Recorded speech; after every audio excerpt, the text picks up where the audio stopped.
CBS News Bay Area Afternoon Edition with Ann Mekovic. Developing news, a bus carrying students catches fire on the freeway. Thanks for joining us this Friday. We have been following that developing news on Highway 17 in the South Bay. This happened in the Santa Cruz Mountains near Moody Curve. Santa Clara County Fire tells us a full-size passenger bus with 32 students and 5 adults on board was heading southbound toward Santa Cruz when it somehow caught fire, that fire starting in the engine compartment. Here's a closer look at some of the damage to that bus. Photos from Santa Clara County Fire. The southbound lanes had to be shut down for a while this morning. The driver pulled off the roadway and with the help of chaperones evacuated everybody safely. No injuries reported. A replacement bus was eventually called in and the group managed to get back on their way. No word yet on where they were headed, but they certainly have a story to tell. We're going to follow up with them. Fans have been waiting for this. Golden State Valkyries set to begin their inaugural season tonight at Chase Center. It is a new era in Bay Area sports, and our Veronica Macias is there live with some of the excitement building. Veronica. The excitement is building out here at Chase Center, and and I wanted to show you what Thrive City looked like right now, but I was talking to people over in marketing and they're in the middle of setting up and they have lots of things for the fans later tonight, and they told me, don't show this yet. We want to keep it a secret. So I said, okay guys, walked over here, and then I met some of the cutest fans. Meet the next generation of WNBA fans. Starting with baby Isla, who's supporting her Valkyries with a baby onesie and will be watching tonight and this entire inaugural season. Grandpa is visiting to celebrate her first birthday this weekend, and Mom says she's already making her a hardcore fan. We love the brand and how cute that they chose this Valkyrie violet. We have been following the team of amazing women who have been just working so hard to bring this team to life in such a short period of time. So go you all. Know that the fans are just cheering for you all. It was time for lullabies this morning around Chase Center.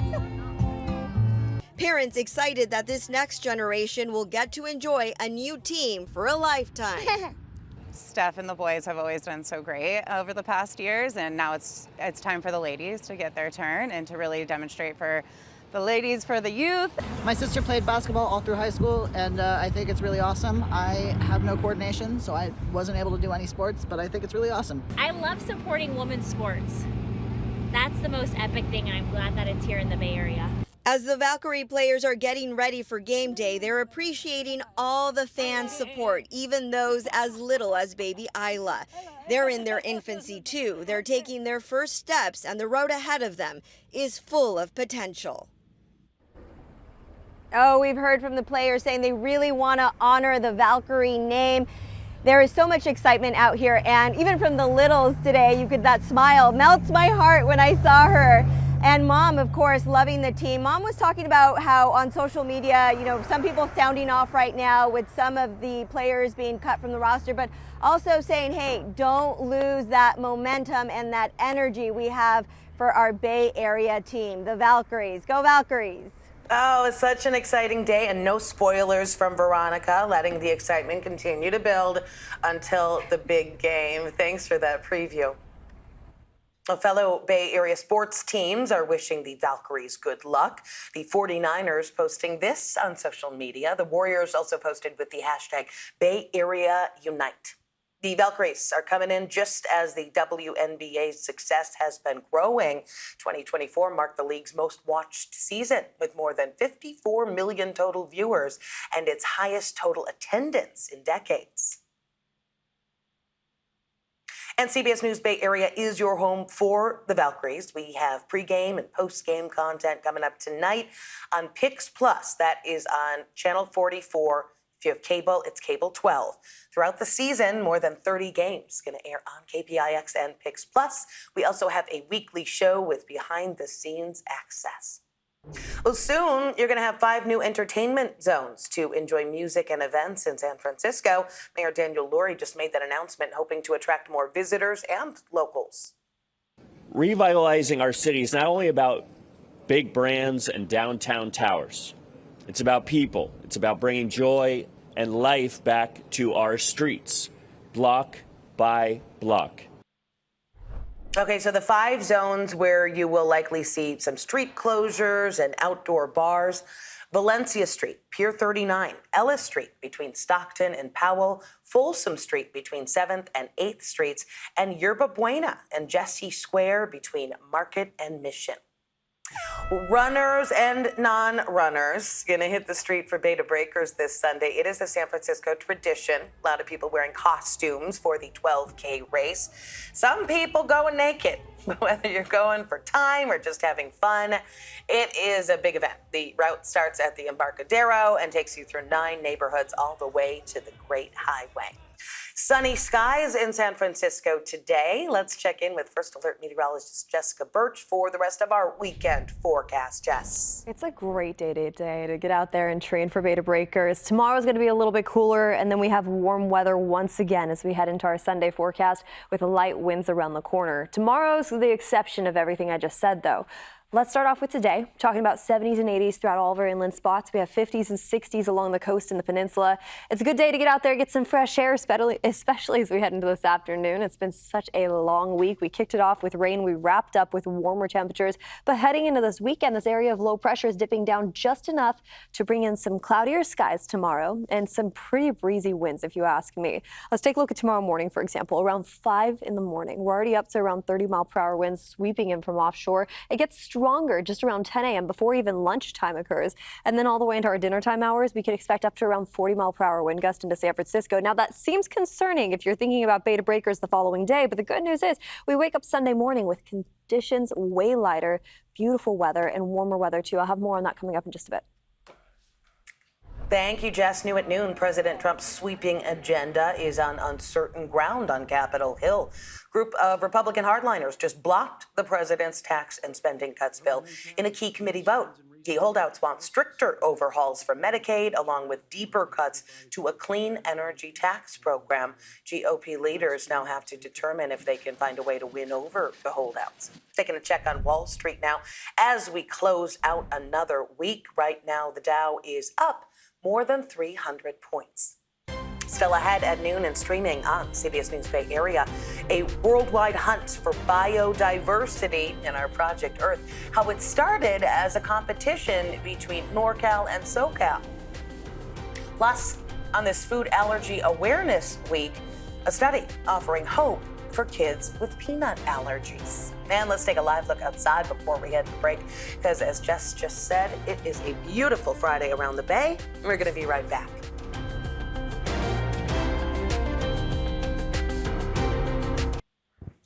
In today's Project Earth, a bio blitz, a science project, began 10 years ago as a friendly competition between 2 California cities, San Francisco and LA. Now it is an international event that involves 670 cities and metro areas around the world. The goal is to see who can document the most wildlife in just 4 days. And one location in our backyard is already famous for a different kind of competition.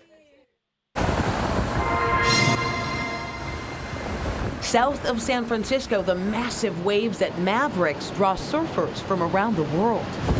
But what lies hidden beneath these cold waters, where the land meets the Pacific Ocean, is equally jaw-dropping. Seen only at low tide, it is a world teeming with life. This place is one of the places that you can come at low tide and you can see the greatest diversity of life. Every time it's so amazing. This is an absolute wow moment, for sure. Recently, at the crack of dawn, a group gathered at Mavericks to document that life. Among them, mother and daughter Christy and Kelly Bracken. We're making observations. We're being citizen scientists. Yes. The team is participating in an international event called the City Nature Challenge. Once a year for the past 10 years, people from around the world photograph all the wildlife they can find in their communities. People have made over 7 million observations of nature, and this gives us like a ongoing annual census of where species are across the globe. Rebecca Johnson at the California Academy of Sciences is a co-founder of the challenge. She calls Mavericks magical. If you really focus on a tiny place, you can see this like huge diversity of things, right? You can see seaweeds, crabs, shrimps, sponges, anemones. Mom. Oh, wow, look at all those. What are they? 650 different species live in the tide pools alone. We're looking at a pair of ochre sea stars. Hi, Di. Wait for the camera. You can look here, these are mussels, California mussels. And you can see on them we have some barnacles that are growing. This That guy. little tiny guy. Perhaps the most mesmerizing find, the vibrantly colored creature known as a nudibranch. Officially has made the trip worthwhile. Armed with smartphones, the team snaps pictures of all the wildlife they see. This place is a really amazing hotspot for biodiversity. A special app identifies the species and shares the photos with scientists who study long-term trends. It's an early warning system often in what is going on in these very delicate ecosystems. The rising tide signals it's time to go. This mother and daughter leave with a new appreciation. With the current changing climate, we don't know how long we'll have the ability to see these creatures and see them prospering, and unless we make really rapid changes to preserve their habitat. So that we can just be more aware and take better care of our Earth. Along with the world often hidden from view. As for the contest results, La Paz, Bolivia clocked in with the highest number of observations and participants. And another city in central Bolivia, Cochabamba, recorded the most species, more than 7,000. As for the San Francisco Bay Area, we beat LA in observations, species, and participants. For all the results, you can go to our website, kpix.com. Back to our first alert weather, because the weekend is upon us. Taking a live look at Oracle Park, because the Giants hosting the A's for a 3-game stretch tonight. Through the weekend, not quite the Bay Bridge series, a little different now that they're in West Sac. Let's check back in with meteorologist Jessica Birch, because it sounds like game time tomorrow could be a little dicey. Oh, it'll be breezy at least tomorrow. The good news is tomorrow it's going to still be dry, but yeah, those winds are going to whip up tomorrow with some cloudy skies right around the corner too. But let's start off with today. I want to pull up the map and show you our beautiful Friday forecast. We talked about it earlier. I mean, we kicked off this week with chilly, cool temperatures, 60s widespread throughout the Bay, and we're wrapping up this week with a variety of temperatures. I mean, 80s in the East Bay again, 70s in the Santa Clara Valley, 70s and 80s in wine country, with 50s along the coast as we head into this afternoon. Now, as we head into the afternoon hours today, we're going to continue to see the winds start to get a little bit stronger, and then they're going to stay strong into the overnight hours as this area of low pressure starts to dive its way in from the north. Now, it's keeping the storm track to the north of us, so we're not going to see any rain from it. However, what we could see is still some dense clouds, especially in those early morning hours. Tomorrow morning around 5 a.m., winds are already up to around 30 to 40 miles per hour, and that's the case into the 10 o'clock hour too in areas like Bodega Bay and San Francisco. Now, all the way into tomorrow evening, as that game's going on, that's where we could see some of our strong winds still holding on tight to the peninsula, but it does die down by Sunday, which we talked about earlier. This is good news for beta breakers right around the corner, right? Now, you take a look at the Climate Prediction Center and what they have to say. They're actually changing their models right now. We were originally expecting drier than normal conditions for the next 6 to 12 days. However, we're still going to see that, but there could be some changes at the back end of next week. Here's what we're looking at for now. The Bay forecast showing a little bit cooler weather for our Saturday setup, and then we get this nice warm up as high pressure builds in from offshore heading into Monday, Tuesday, and Wednesday of next week. It's a little bit more mild for our friends along the Bay. It's a lot more noticeable for our friends in our inland areas. For example, the East Bay, Antioch, down into the Santa Clara Valley, like San Jose. We could potentially even see some low 90s in the forecast in certain pockets of the Bay heading into Monday and Tuesday. Wednesday of next week still stays nice and warm. We're kind of flirting back and forth with those upper 80s as we head into next week's forecast. I'll have more on that in a bit, but for now, back to you. As we celebrate AAPI Heritage Month, we're highlighting a family legacy in San Francisco. Soku Hardware has been a cornerstone of the city's Japantown for about 100 years. The shelves are filled with hardware, history, and family pride. Owned by third-generation proprietor Philip Ashizawa, the business has withstood decades of change from wartime internment to urban development. It remains a cultural treasure in the neighborhood. Despite segregation, prejudice, and the concentration camp, and still here in the physical Japantown community of today in San Francisco, you have this historical community. You can watch our full story of Soku hardware coming up at 5 o'clock. And you can find all of our stories for AAPI Heritage Month on our website, kpix.com, and our special Legacy and Leadership coming up next Thursday, May 22nd at 7:30 p.m. and May 24th at 7 p.m. Still ahead could mean less stress about having a food allergy. The method that is simple and cost-effective being tested out right now. Well, you probably know somebody who has a food allergy, and it is Food Allergy Awareness Week. A recent study now offering some hope for children dealing with peanut allergies, and it's making a difference in the life of one Bay Area patient who spends every day trying to avoid peanuts or anything that has come in contact with peanuts. That's tough. As Gianna Franco shows us, now she can live with a little less anxiety about having an accidental allergic reaction.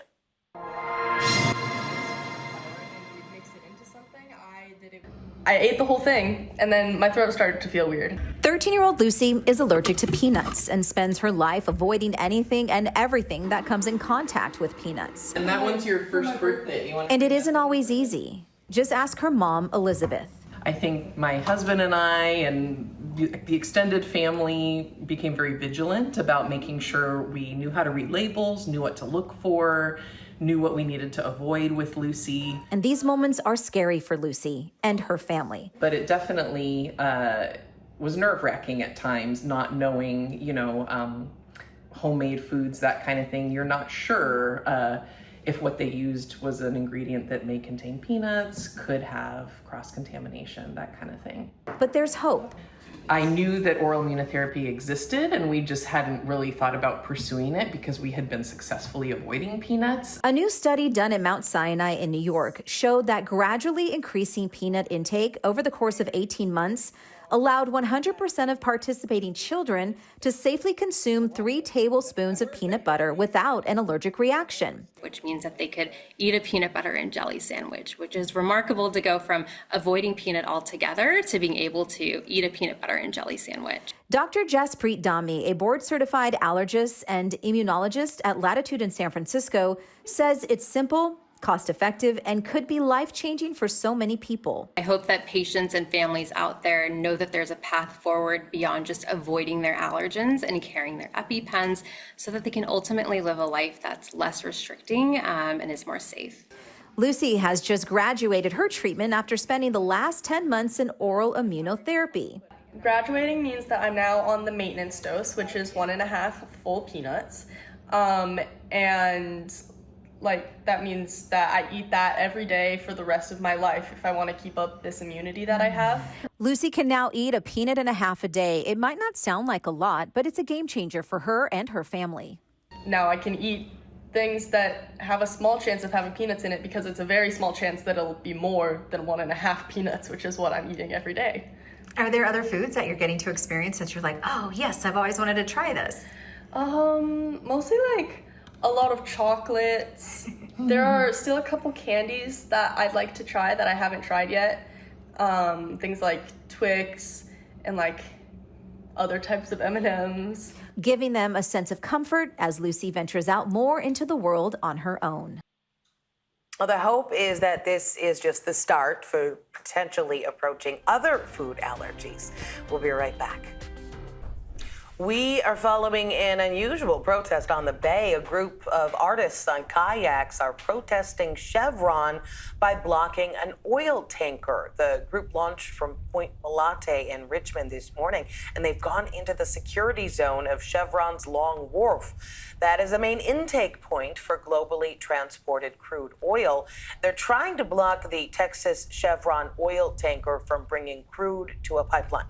A spokesperson for the group told us they are sending a message about the harm of fossil fuels. We want the ability to consent to our reality and our environment. So that's why we're here out today, to make sure that people know that we are reclaiming the space to see a future that we actually want to live in, not one that's dominated from operations that take up so much of our coastline. So far, it appears the protesters are being allowed to stay there. Chevron said in a statement it respects the rights of people to peacefully express their viewpoints. We'll keep an eye on that protest. That is it for the afternoon edition. Remember, we are streaming 24/7 on the free CBS News app, and we'll be right back here at 5 o'clock. Have a good Friday.